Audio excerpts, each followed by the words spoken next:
Hello and welcome to Gym with Gwynne. I'm Oliver Gwynne. This is where I give my off-the-cuff anonymous thoughts on marketing, data, and philosophy. This week, how ideas mutate. I'm going to talk a little bit about memetics. So, often one of the problems that I talk about is the fact that data and information is difficult to share with people, and this is a problem that is often underestimated. We give people charts, facts, images, even infographics, and yet still people come to the wrong conclusion.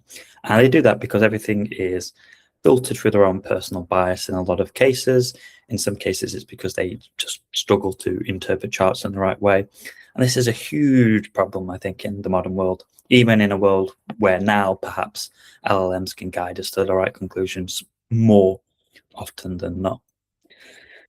And where is a good place that you yourself, viewers at home, could test this out and see it in real time? Well, Facebook groups are an amazing source for this. You can now post anonymously in Facebook groups, and I'm not suggesting that we all go out and cause trouble in there, but recently I was asking for some advice in a Facebook group, and I thought, wow, this is exactly what I've been talking about for years in real time. And it's not just there's two interesting things that happen. One is people added in their lived experiences, but often to a degree where it didn't really logically connect to what I had originally posted or asked about. Like they really went on based on something that had happened to them that was vaguely related to what I was talking about, but it was so far removed from my actual question that I didn't understand what they were talking about, or I had to follow up to be like, yeah, but like, what's the relation between that and this? I don't quite follow it.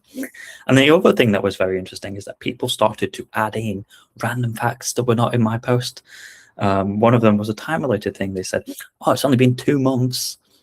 And I was like, I didn't say it had been 2 months. Where did you get that from? And then other people in their own comments started saying it's been 2 months. And this made me think, of course, about memetics.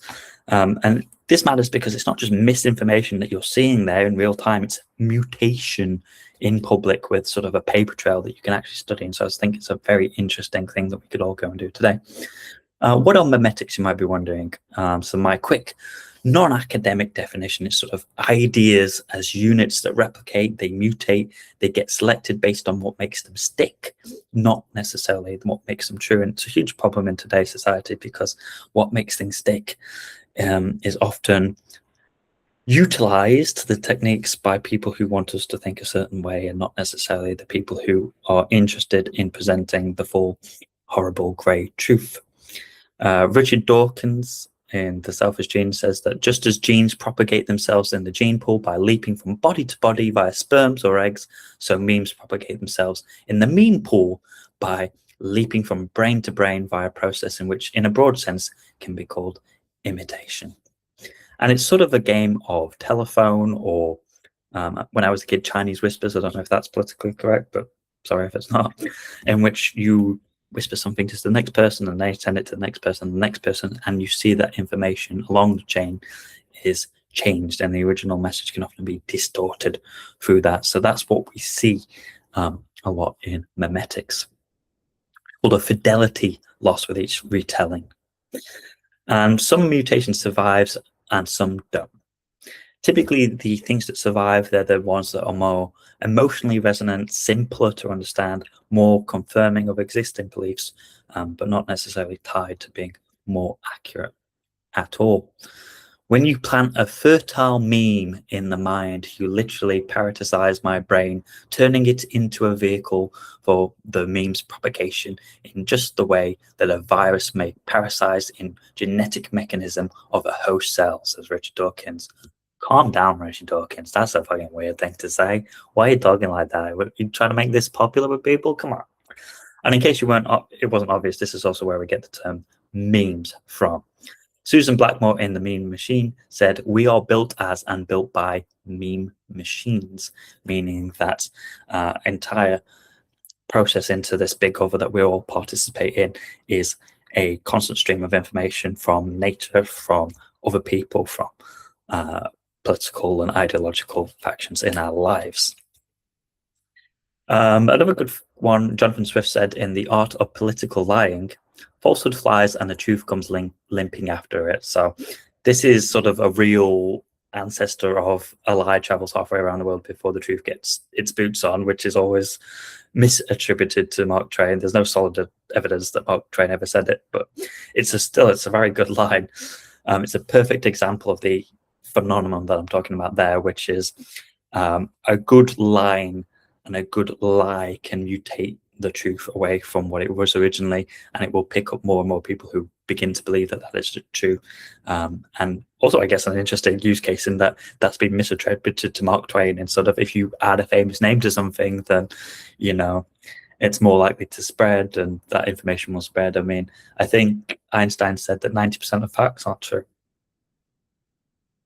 So what happens inside your company that is like a Facebook group, apart from maybe your company is the cesspit of human beings, probably, maybe?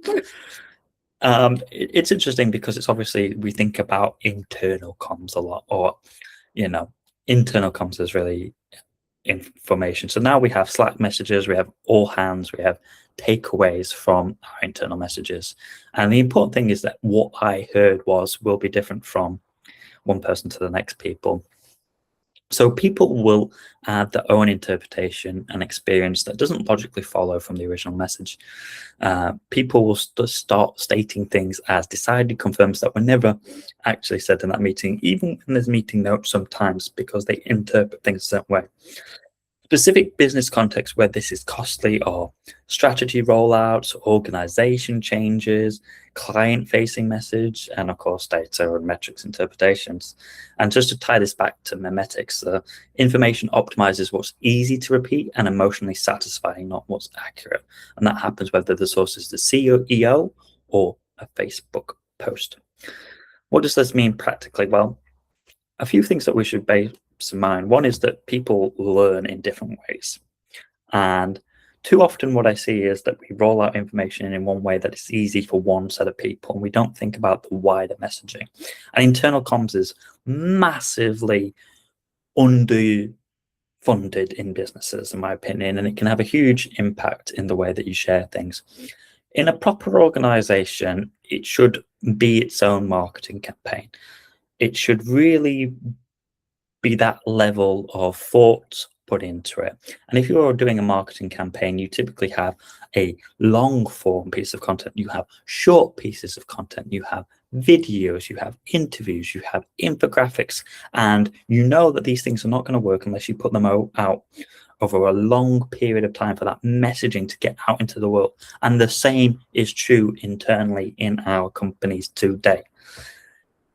But we don't treat it like that. We have one meeting, we go, there you go, I've done that, cool, this is what you should do. But any big changes really needed to be any big changes need to be thought of in the context of change management typically. And change management is something that is often thought about as something easy, or it's thought about afterwards, or how are we going to share this information? But it can make a huge difference, as I say, really, especially in larger organizations where that memetic change in which people can add, oh, well, when Gary said that we might have to be tight on the budget, what he's saying there is we're going to fire people. And then somebody else says we're going to fire people, because firing people is tied to a strong emotion of fear and anxiety. And so that message will survive. And so it's very important that you take the time and budget and think about how you are going to spread information internally over a longer period of time. I mean, the oldies are goodies, you know, posters up on walls about what the strategic direction that you're going in work really, really well. Not just one email that's off, but a series of emails about what you're going to do, what culture you want to inspire. All of these kind of things are really important, but they're often not thought about. Accurate information handoff is a business discipline, not just a nice to have. So ensuring that when you do go through the effort of finding out information about your customers or clients, and you have a strategic direction that you need to go in order to meet those clients where they are. It might be that, hey, we really need to reduce churn at this moment. Churn has been going up everything that we do needs to ladder up to churn reduction in the next 6 months. Every outcome that we make has to be towards that, not getting more people in, but keeping more of the people that we've got in. And you want to feed back on the different initiatives that from different departments and how are they doing and what's the updates, and not just in the stand-up, but more visually within the organization. This has become harder in a world where people don't go to offices all the time, because I think offices, as I said, posters work really well. You're physically there, you can talk about these things more often. It's more difficult online, but whatever you can do to make that more visible. Because to come back to my Facebook groups, if you were to do this experiment and you reveal what the original post said versus what it became, you would be kind of shocked, I think, over time, how differently it can be. People can take a single question and half the people will say, this is a red flag, this is a green flag.